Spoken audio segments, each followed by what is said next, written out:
Good afternoon. My name is Carla, and together with Marian, we put together this presentation on Kabul city.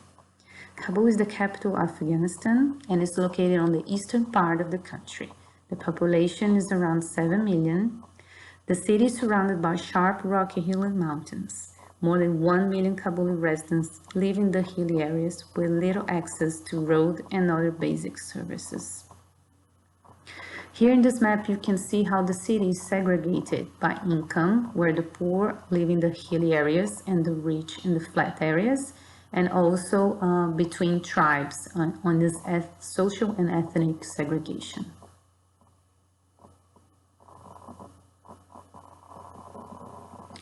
"70% of the population live in informal settlements, and over the last 10 years, 2 million people were added to the population. There's also 1.2 million people that are displaced internally since 2014.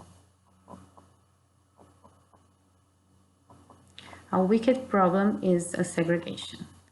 And from the photo, you can see how low-income housing spreads over the hilly areas with no access to infrastructure or planning. Segregation impacts on the cultural conflicts with religion and different backgrounds, also on social inequalities, access to service, poor living conditions, land speculations that brings tax differences, and also impacts on security.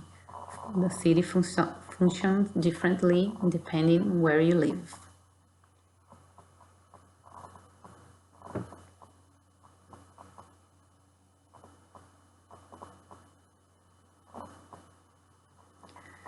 Segregation persists due to various reasons, and one of them is the major one, which is civil war.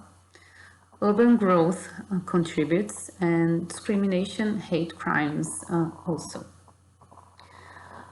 Politicians, land grabbers, urban elite, and developers benefit from segregation, who maintains the status quo where they can profit and maintain their power.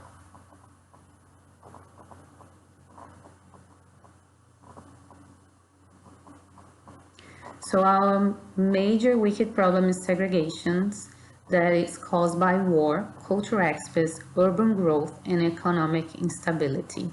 And all these are linked together with other problems. War brings some housing disputes, property disputes, and that brings house and land markets to float through economic instability. That brings also informal settlements as a problem to segregation. The influx of returnees plays a great part in urban growth, and that leads to a lack of planning because it grows too quick. Lack of planning leads to a different access to services, which is linked to gentrification that comes from informal settlements.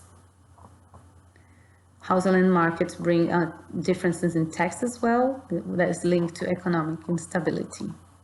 Gentrification leads to difference in transportation infrastructure, and different access to service leads to shortage of clean water. The discrimination brings less job opportunities and is linked to ethnic groups and religion.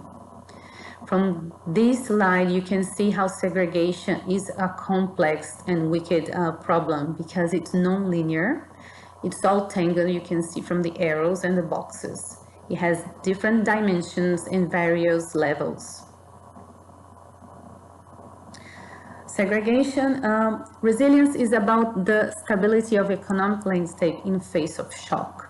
In this case, we focus on war being the source of shock, and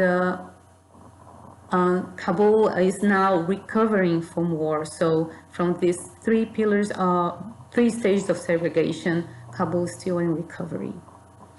Sustainability has those three pillars: social, economic, and environmental. And in order to Kabul to be sustainable, it needs to be addressed on those three pillars.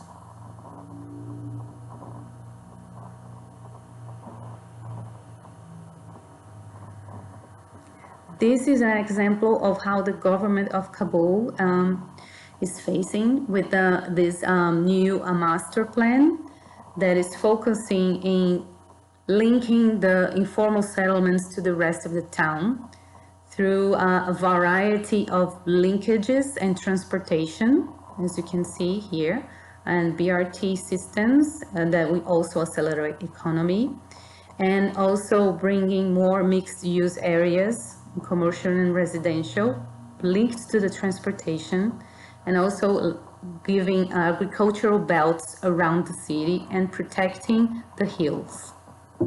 And this is the end of my presentation. This is a photo that say that society is an important part of this city as an open system. Thank you very much.